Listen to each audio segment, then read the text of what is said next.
চারপাশে শুধু কোলাহল আর ভিড়, তবুও মনের ভেতরটা স্তব্ধ, গভীর। হাজারো চেনা মুখের ভিড়েও আজ আমি পর, নিজের চাদরে তাই নিজেই বেঁধেছি ঘর। কালীঘাটে বড্ড নিঃসঙ্গ মমতা। একাকী বসে হয়তো গুনগুনিয়ে এই লাইনগুলোই হয়তো আওড়ে চলেছেন মাননীয়া। কারণ নির্বাচনে ভরাডুবির পর থেকেই দলের হাত ক্রমশ আলগা হচ্ছে। পরিষদীয় দল হাতছাড়া লোকসভার সাংসদেরাও অন্য শিবিরে আপাতত নাম লিখিয়েছেন। আসল কথা, কেউ আর মমতা অভিষেকের স্তাবু কথা চোখ রাঙানি মানতে নারাজ।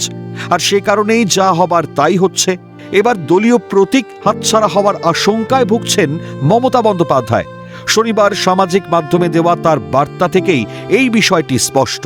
আপনার পক্ষে আছে বলে সরকার, আপনি তাকে দিয়ে নির্বাচন কমিশনের কাছে কমপ্লেন করিয়ে আপনি সিম্বল কেড়ে নিতে পারেন। যদিও আমরা জানি সিম্বল আপনার পক্ষে যাবে না, কিন্তু ধরে নিলাম যদি ভ্যানিশ কুমার বাবু আমাদের পার্টিকে ফিনিশ করার জন্য ইলেকশনটাও করেছেন, যদি সিম্বল দিয়েও দেয়, তাতে কি যায় আসে? সবকিছু হারিয়ে একাকী বসে এখন আর্তনাদ করছেন মাননীয়া। হ্যাঁতে হ্যাঁ বলার দিন এখন শেষ। মেরুদণ্ড সোজা রেখে দলের কর্তৃত্ব ছিনিয়ে নিতে এখন মরিয়া ঋতব্রত গোষ্ঠী। প্রতিদিনই ওই শিবিরে ভিড় জমাচ্ছেন মমতা ঘনিষ্ঠরাই। তাহলে কি ঔদ্ধত্যের রাজনীতির মাসুল দিতে হচ্ছে মমতাকে? যারই নাম ঘোষণা করছেন একটু খোঁজ নিয়ে করুন। মানে এই যে বারবার মুখ পুড়ছে, এটা ভালো নয়। মালাদির নাম ঘোষণা হলো, সায়নীর নাম ঘোষণা হলো, তারা অন্যত্র চলে গেলেন। চন্দ্রিমা ভট্টাচার্য, তার নাম ঘোষণা করেছিলেন, তিনি 1 মাস তো সভানেত্রীর ভূমিকা পালন করলেন এবং প্রতিদিনই তিনি অফিস করতেন। তো তিনি আজকে পদত্যাগ করলেন। ন্যাশনাল ওয়ার্কিং কমিটির একাধিক সদস্য পদত্যাগ করেছেন। জেলার সভাপতি ঘোষণা করেছেন। যখন ঘোষণা করছেন আমাদের সঙ্গে বসে আছেন।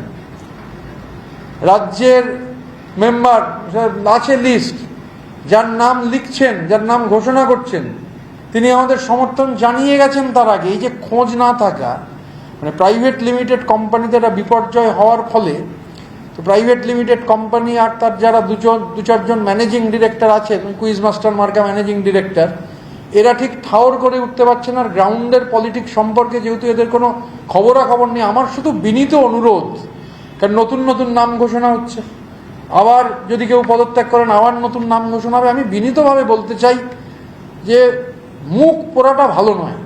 আজকে যারা তার সাথে দীর্ঘদিন থেকেছেন, উনি যেই ধারায় দলটাকে চালাবার চেষ্টা করেছেন যে তিনি যেটা বলবেন সেটাই প্রথম, সেটাই শেষ। আজকে কেউ যদি কোনো সুযোগ না পায় কোথাও কোনো প্রশ্ন করার, গণতান্ত্রিকভাবে দলটাকে এগিয়ে নিয়ে যাওয়া, সেটা তো দমবন্ধ পরিবেশ তৈরি হবেই। দলে দলে এখন মুখ খুলছেন বিদ্রোহীরা।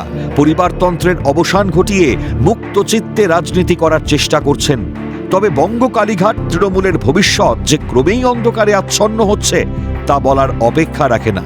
ক্ষমতায় আসার পর মমতা বন্দ্যোপাধ্যায়ের পরিবর্তন হয়েছে, তার ফলে যা হবার তাই হচ্ছে, কটাক্ষ করে বলেন বিজেপি রাজ্য সভাপতি শোভিক ভট্টাচার্য।